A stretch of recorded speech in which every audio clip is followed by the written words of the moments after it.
the GIS Program Manager for the South Carolina National Guard. And the purpose of this video is to introduce everyone and talk about where we went to college, what we majored in, and how we got into our careers we are in today. And we're going to show you a couple devices that we use to get through our jobs. We're going to talk about some hobbies that we do that involve GIS. And we're just going to have just a discussion to help you understand GIS a little bit more. So I am Christy Jacobs, and I went to the University of Georgia, and I majored in geography and GIS. And I got a certificate in GIS, and I graduated back in 2003. And I got my first job as a demographic analyst working for an advertisement agency. And my first client was Home Depot. So I did a lot of demographic analysis, and I decided like where to put advertisements for newspaper ads. And so I actually started my career doing GIS. And I did that for a few years in Atlanta. So I majored in geography, and I've been doing GIS for almost 20 years. So I left Atlanta and I moved to South Carolina, and I started working for the DOT, and I was just moving road center lines doing GIS, and I did that for about 3 years. And then I got a job with the National Guard, and I started doing environmental GIS for the National Guard. I did that for a few years, and then I transitioned over doing military GIS. And I did like military ranges and firing points, and I did all like military analysis, which was really interesting because I didn't have any kind of background in military stuff. So I learned that, and then I advanced my career and I became the program manager for the National Guard. So now I manage the whole program, and I do a lot of budgeting and a lot of spreadsheets and a lot of meetings. And I do a lot of innovation. I decide where to take the program and where technology is going, and I do a lot of research. And I kind of leave GIS to the hands of all my managers and the analysts that work underneath me. So it's just a lot of researching now, which is pretty cool. So I've been doing GIS for a long time. So I majored in it, and I stuck with it because I love it. So, but everyone I'm with, their stories are a little bit different. So we'll start on the far left. So this is Ken Compton, and he'll tell his story. Hey, Ken Compton. I did not start my career in GIS. I went to University of Valley Forge up in Pennsylvania, and I actually studied to be a minister for the first part of my career. And when I finished my degree in 2007, I got hired by a church. I was a youth pastor for 5 years. And while I was in college, though, I worked for UPS, and I helped with a routing system. And at the time, I didn't realize it, but I would call that my first introduction to GIS for sure. Because at the end of the day, when UPS implemented it, it was probably about 2004. The whole idea was for the company to analyze their routes and take out left-hand turns. And when we did that, the company reported that they saved millions of dollars on gas from their trucks just not idling at left-hand turns, which was eye-opening to me. I was like, wow, this is actually pretty cool. You can like analyze the routes of things. But I went into my career field as a youth pastor for a while, and then I decided that I wanted to serve my country. So I went into a recruiter in 2011, and by 2012 I was in the military, and I had been given or kind of worked with the recruiter to get the job of geospatial engineer, which on paper looked really cool, and I was like, okay, what's this about? Went through basic, and then went through my training as a geospatial engineer, and I loved it. I learned how to make maps. I learned how making maps for the military really affected the battlefield, and how it enabled commanders to make better decisions by looking at the terrain and how it affected the mission ahead of time. I deployed to Afghanistan and did that while I was in Afghanistan, and now my career has just continued on from there. where I left active duty, moved down here to South Carolina, joined the South Carolina National Guard. I'm still in the National Guard as a staff sergeant and currently moving forward in my career to become a warrant officer. And I've also worked for a couple different state agencies down here. I worked for South Carolina Department of Health and Environmental Control, working with their land and waste division. And in fact, you can probably look on their website for the recycling application, and that's one of the public applications that I've built. Also, most of their three-dimensional products where they took drone imagery and turned it into a GIS product for a particular area. Those were all done by me. So for me, it's been really interesting to see how GIS can help just visualize something or help people come to a better decision on what they need to do in their daily lives. And now I'm over here in the South Carolina National Guard GIS team, and I work same purpose of just trying to find out how GIS and making a map or visualizing data can really help the commanders and help all the people that come to us in need, like, make better decisions. Yep. Yeah, he's our developer now, so he makes all of our apps and stuff. So it's really cool now that we have a soldier like on the weekends, and then he's our developer during the week. So yeah, it's been the best thing that we recruited him on the civilian side.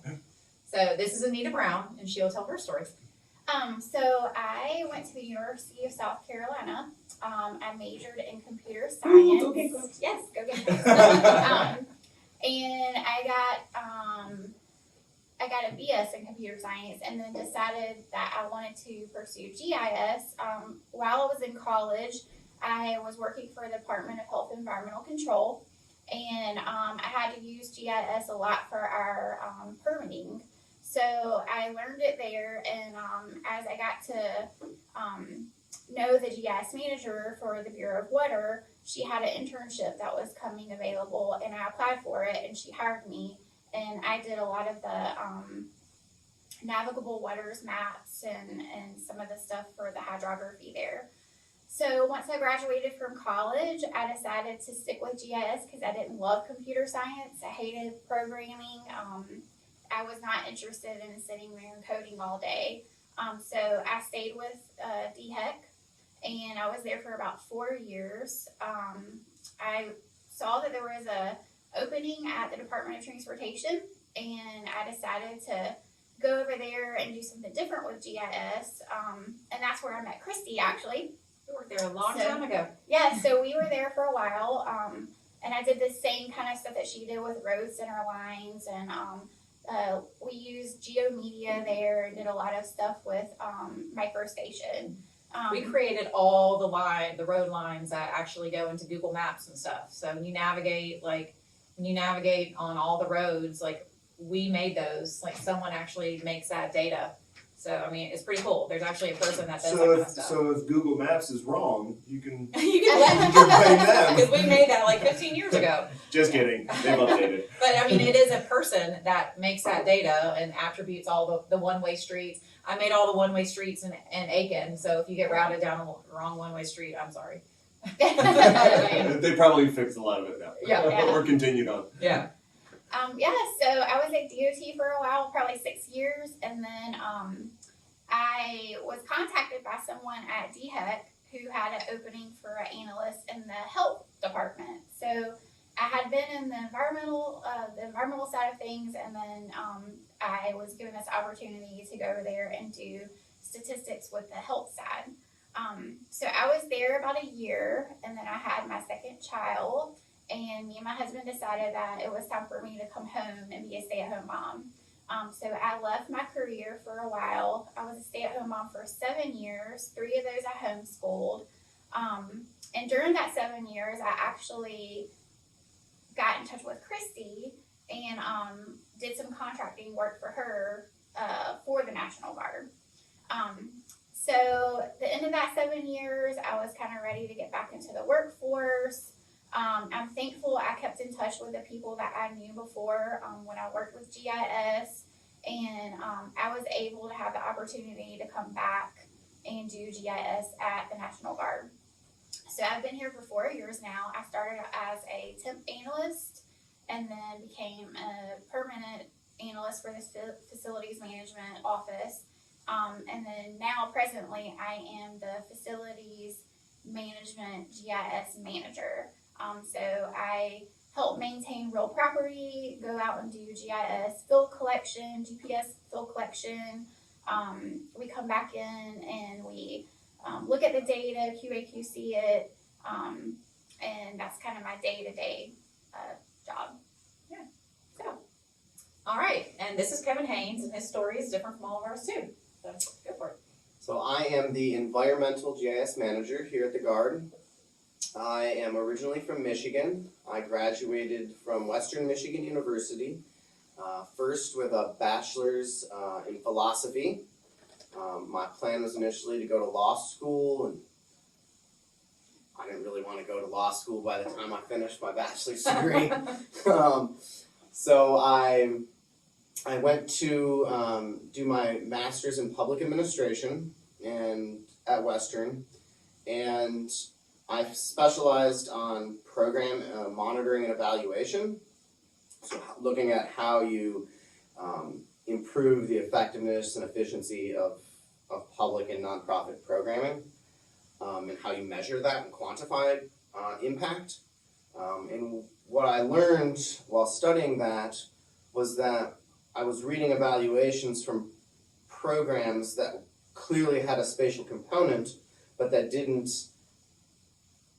take any spatial component into the analysis of the results. So I realized that as public administrators, they really need GIS to be able to better tell that story of the impact that they're having, and to be able to justify the tax dollars spent on those programs. So I started taking GIS classes in addition to my public administration program, and I fell in love with GIS, and I ended up rolling that into a second master's degree where I have a master's of science in geography, specializing in geographic information science.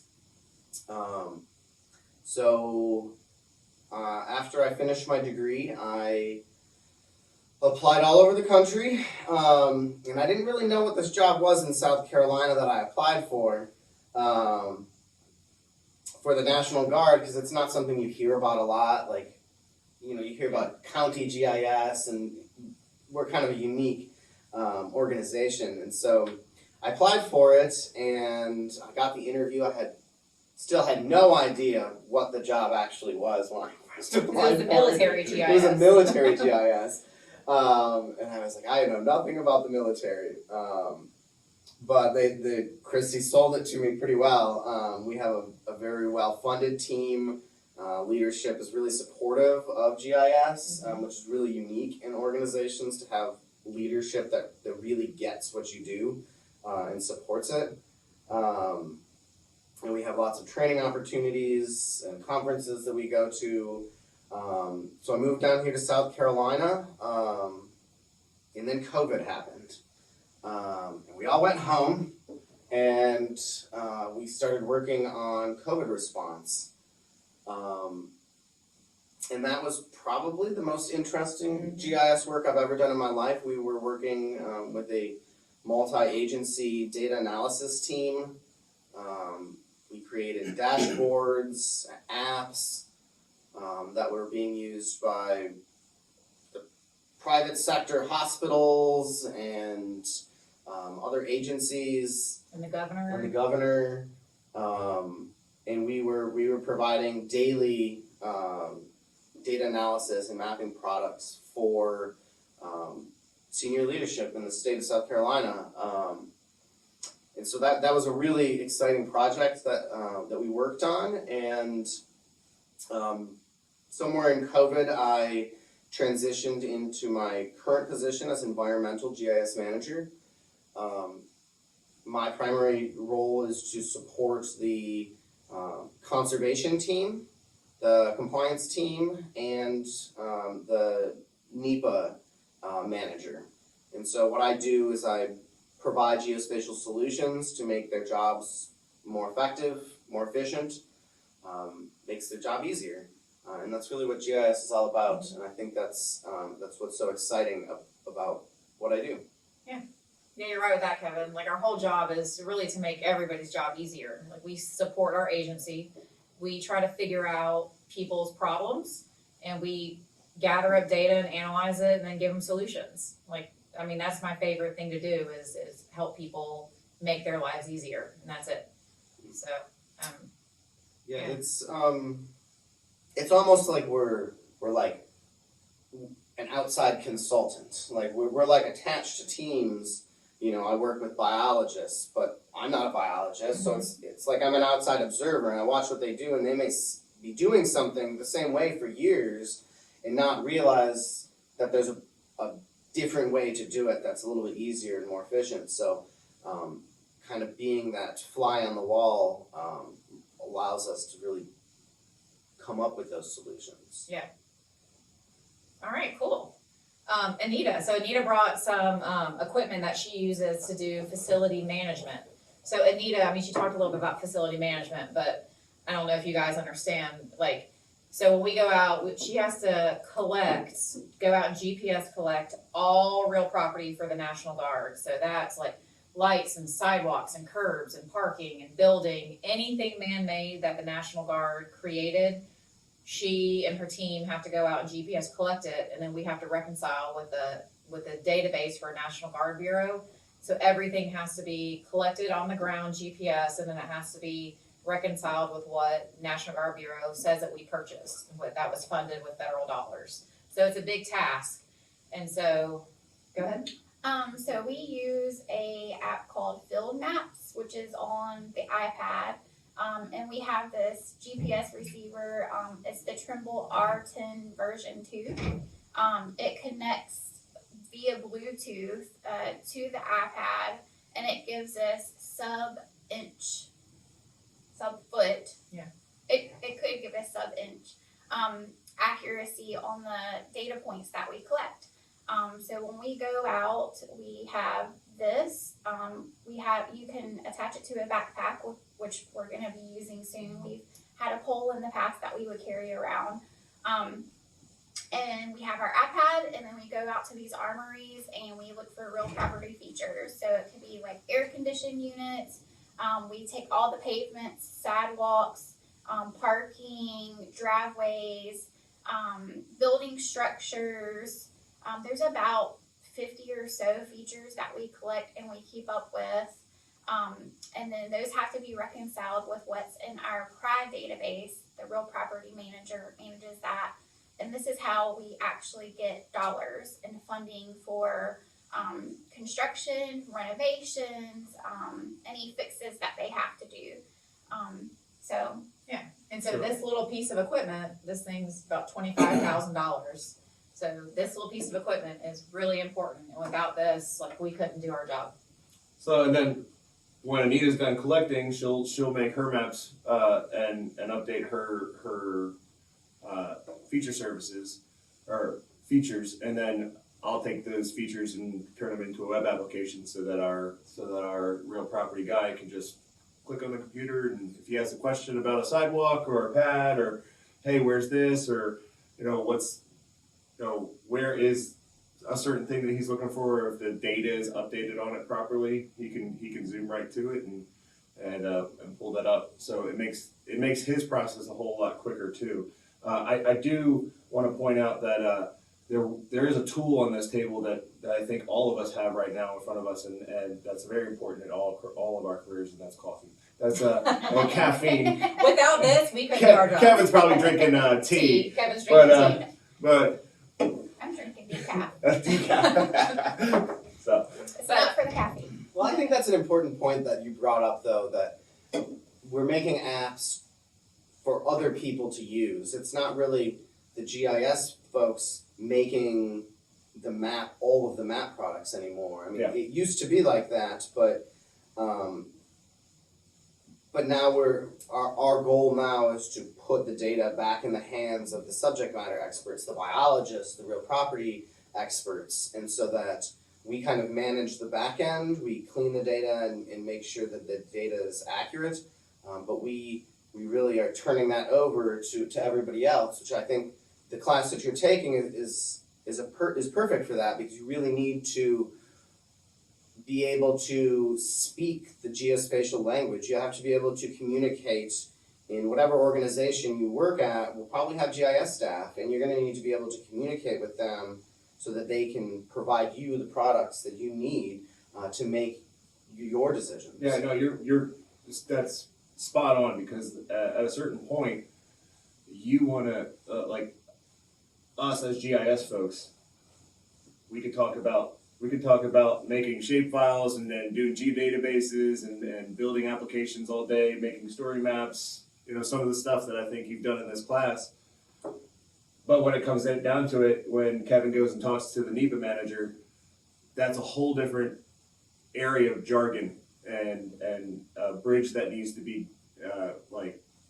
bridge that gap, where if we can understand what she needs, or if we can understand what okay, this is what you're trying to achieve here, I know how to do it in GIS, I just need to know more about your process. Mm-hmm. So the more we as GIS folks understand, okay, you need this to do X, Y, and Z for you, then we can make your life easier. Yeah. So it's all about bridging that gap. Mm-hmm. And also, if you're, I know a lot of you aren't geography majors and, you're going into different fields, but the fact that you understand the fundamentals of GIS, when we work with people who understand the fundamentals in GIS and they come to us, wanting to use GIS, and they come to us with a problem and they understand, how we do some things, it makes the request so much easier, and it makes us able to solve their problems so much easier, and they can get a better product because they understand how to ask the questions. They understand how we layer things on top of each other to create the solution. So the fact that you can use the terminology and you can come to us, it just makes things a lot easier. So the fact that you are taking this class, even though you might not be doing GIS, the fact that you have that knowledge is really beneficial. Yes. Everything is spatial. I mean, Everything. Everything is spatial in every sector of the economy, from Fortune 500 companies to Waffle House use GIS. Mm-hmm. It will follow you. Waffle House even has Waffle House goes beyond just being Waffle House. We down here in the South, we have the Waffle House risk rating, where if there's a hurricane, people know how bad it is if a Waffle House turns down, so it's or closes down. So if 5 Waffle Houses in Charleston close down, you're like, ooh, that's bad. And it's so that's a spatial element even to Waffle House, Well, I mean, even this is just, I just thought about this. I went to a funeral yesterday at the National Cemetery, and they are starting to create apps at National Cemetery, so you can they geolocate headstones, so you can look up your loved ones, and you can go and find your loved ones easier. There's GIS everywhere, even at little national cemeteries. I mean, it's GIS is booming. I mean, it's everywhere. So you don't have to be in the GIS field to be using GIS. Or to appreciate the discipline. Yeah, and we can talk about that. So, I mean, Kevin, do you want to, in your current job right now, what kind of positions outside of GIS are using GIS? So I work along with the biologists and foresters, and they, back in the 90s, they learned GIS. They learned kind of the older systems of GIS, and GIS has become much more complicated since then. It's much more IT focused now, and back then the biologists could kind of just use shape files and work on the computer, and now the systems have become so much more robust, it requires somebody like me to kind of manage it. But they will, so now as I'm starting to put the data back in their hands, they're starting to find new ways of doing things, of updating data, of cleaning data, The biologists, their primary job is to do biology, and not GIS. So GIS is kind of supplements them. So I work with them. I go out in the field with them. I go bird banding with them. And as part of that, I'm identifying these areas where I think that I can provide a solution and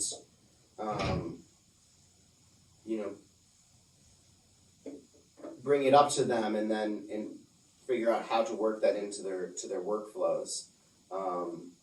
NEPA is another one. NEPA, the National Environmental Protection Agency, or Act. So we have to, every time the National Guard, wants to build a building or make a parking lot or change something about the land, we are governed by federal regulations. So we need to do that within, the NEPA framework. And so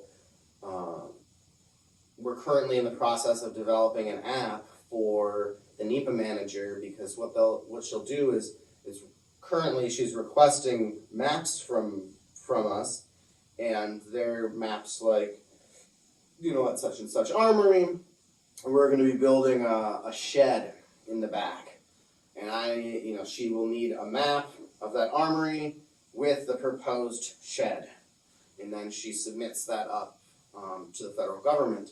Well, a lot of those maps she could make herself, so we're going to be developing her an app so that she can make her own apps, and not have to go through the process of explaining it to me or explaining it to my analyst, and then we, among the other things we have to do, will have to sit down and make that map, send it to her, and she'll have a correction because something will have changed and they're going to move it somewhere else.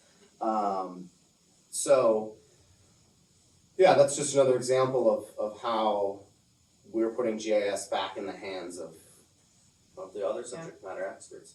In a way that, as the program manager, I get a lot of questions from leadership, and they're spatial questions. I get our 2-star generals coming down saying, Christy, I need to know where the recruitable population is going to be in 10 years. And I need to know what armories are going to be needing restoring in those 10 years, because where are we going to put the recruiters? Those are all GIS questions, and they know to come to me.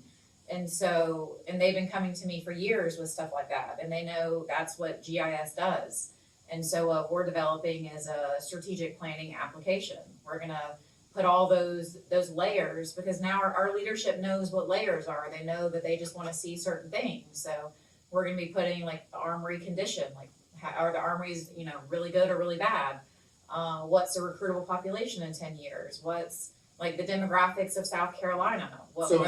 So if there's an armory that's falling apart and it has a low recruitable population, then why would we put recruiters there? tons of money to fix that armory if in 10 years there won't be enough soldiers there to sustain it? So that's the stuff that leadership needs to know, and they need to know that really quickly. So instead of calling my cell phone and needing it or coming down there, we're going to give them an application that they can just turn on some layers, look at it really quick, and make decisions that they need to know. So, and that's GIS in leadership's hands. And that layering is really important with GIS, because we have lots of different data sources, and they're siloed. You have a data source here, it's in a spreadsheet, you have another data source here, and separately they don't really mean much. But once you start layering them on top of each other, they start to tell a story. Yeah. And so the cool thing about GIS is that you can bring all that data from all these different departments that don't really talk to each other because they're in different buildings or different parts of the state. You can bring it all together and then show it on one application or one map or whatever. It's really cool. All right, Anita, who do you work with that are non-GIS people that use GIS? I work with our real property manager a lot. Ken developed a real property app for him so that he can go in and he can look at features that he has in question. One of the things that we need to make sure we have is that our real property features in GIS are matched with his in the PRAD database. So he has a number called a RPUID, and he is now able to go into that app and put those numbers in himself. Whereas before, it took a lot of communication between the GIS person and the real property person to put those numbers in, because we would have to manually do it ourselves.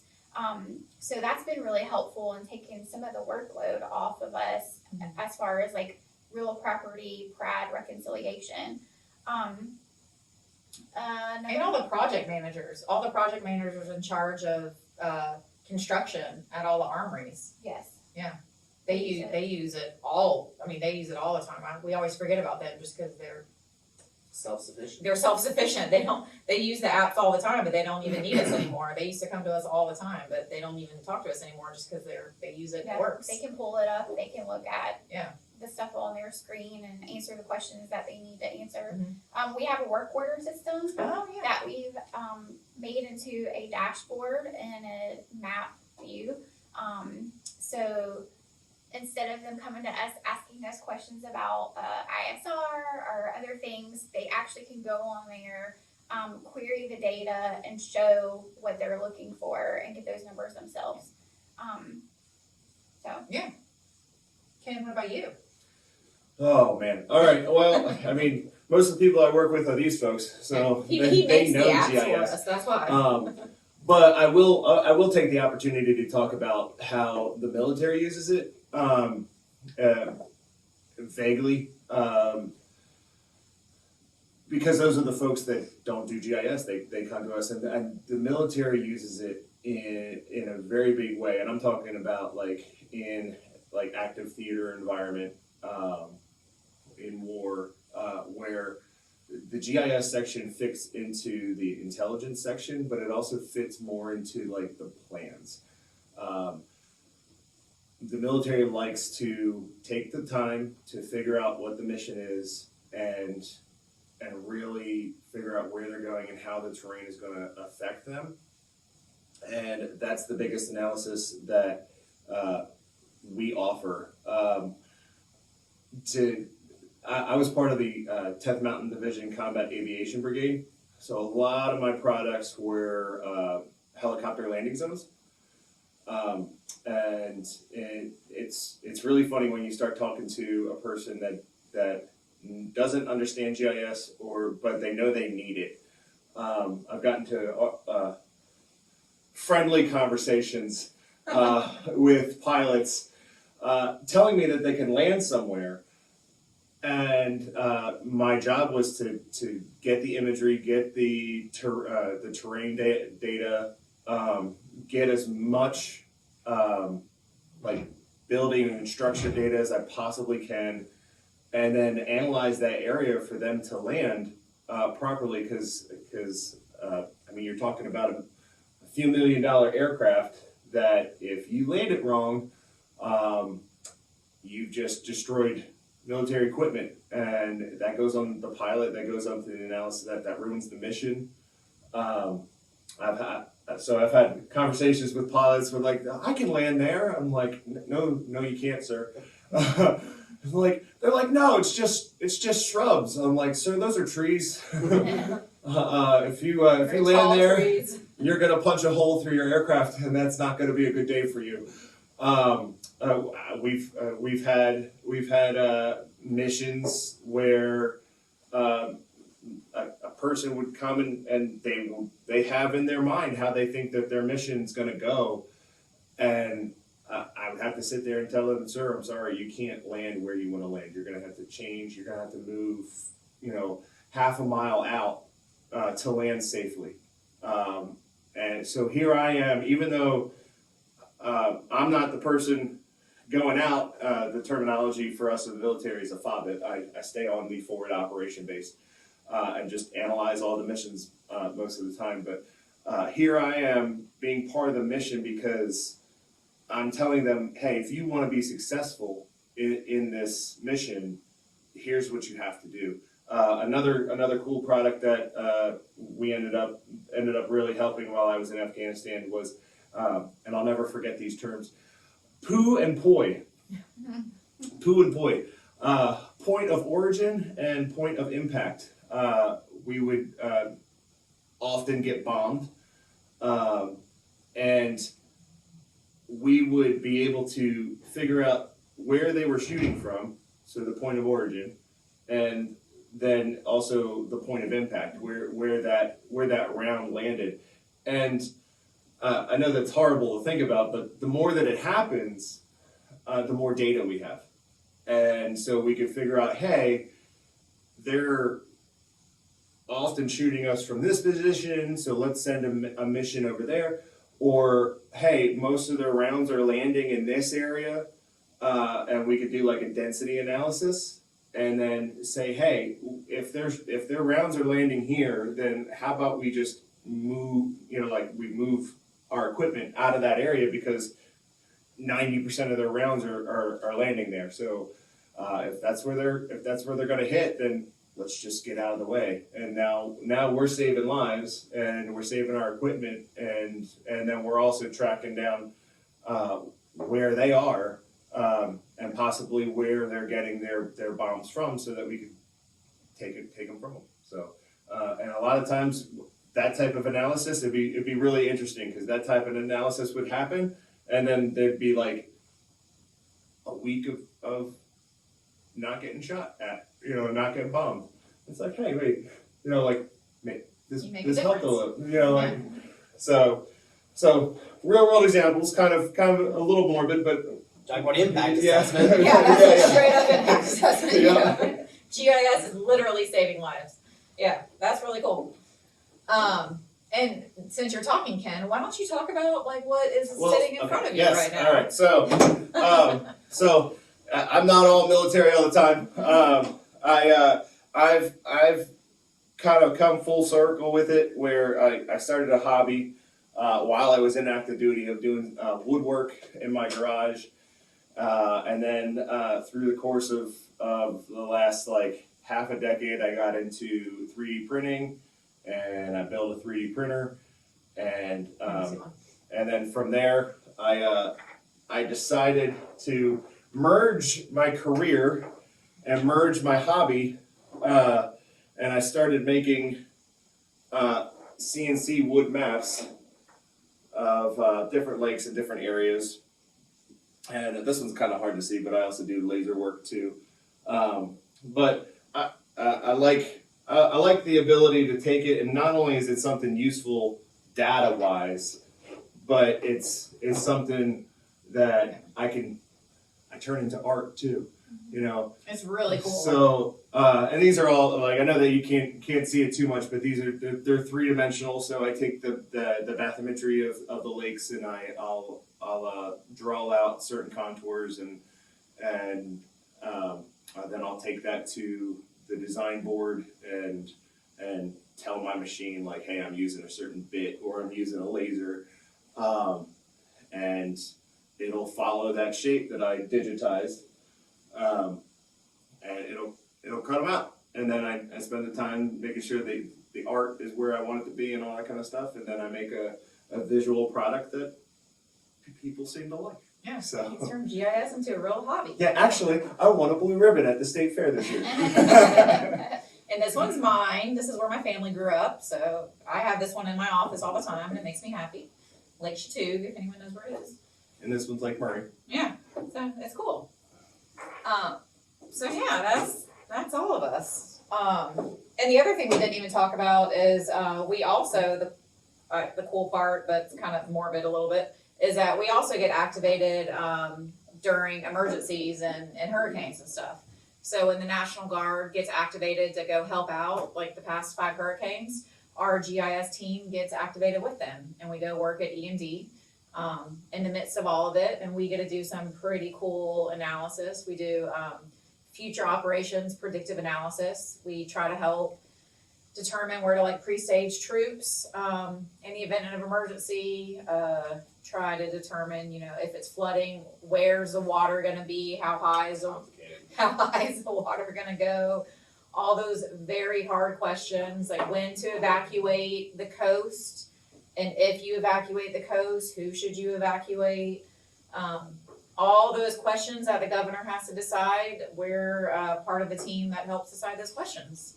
So, I mean, it's pretty cool. We do a lot of stuff here at the National Guard, and I mean, we love our jobs. We love helping out people. It's fun work. Mhm. Yeah. Do you want to talk about networking? I know that's like your thing. It's his thing. Yeah, I often give advice and work with GIS students mainly on career development, and two pieces of advice I always give everybody, and this is really regardless of your major or what your career goals are. I would say that internships are very, very important.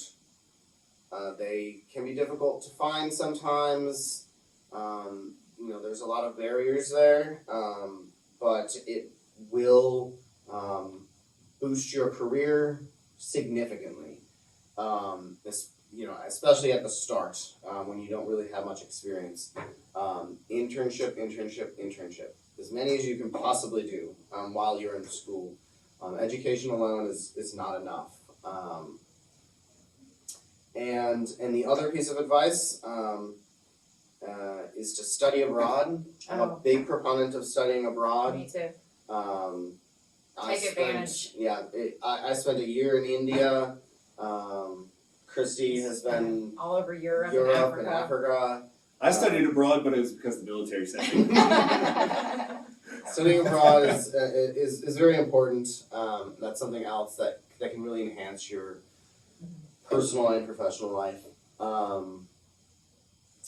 Clean up social media, because we actually Clean up social media. Yeah, when you interview for jobs and you look for jobs, Sure. we actually look all over social media at your profile and stuff. So just clean up your social media, make it professional It's a when part you're of, looking it's for a a part job. of your life. It shows who you Yeah. are. It's a representation of you that you're putting out there for the world. Mhm. And if you're applying for a job, there's only so much that those questions on that The the application will show application you. will show. So it's like, all right, well, let's see who this person is. Yeah, we look at, when we interview people, we look all over the internet, we scrub and all that kind of stuff. Because with state applications, we really just get your state application, and so we have to look on the internet and LinkedIn and all that kind of stuff. So we do that. I mean, it's how we get to know you before we interview you.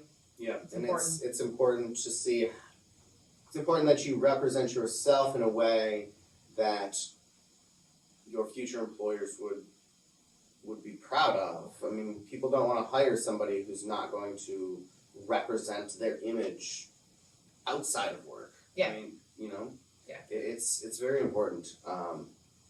So I've worked for years on my online presence.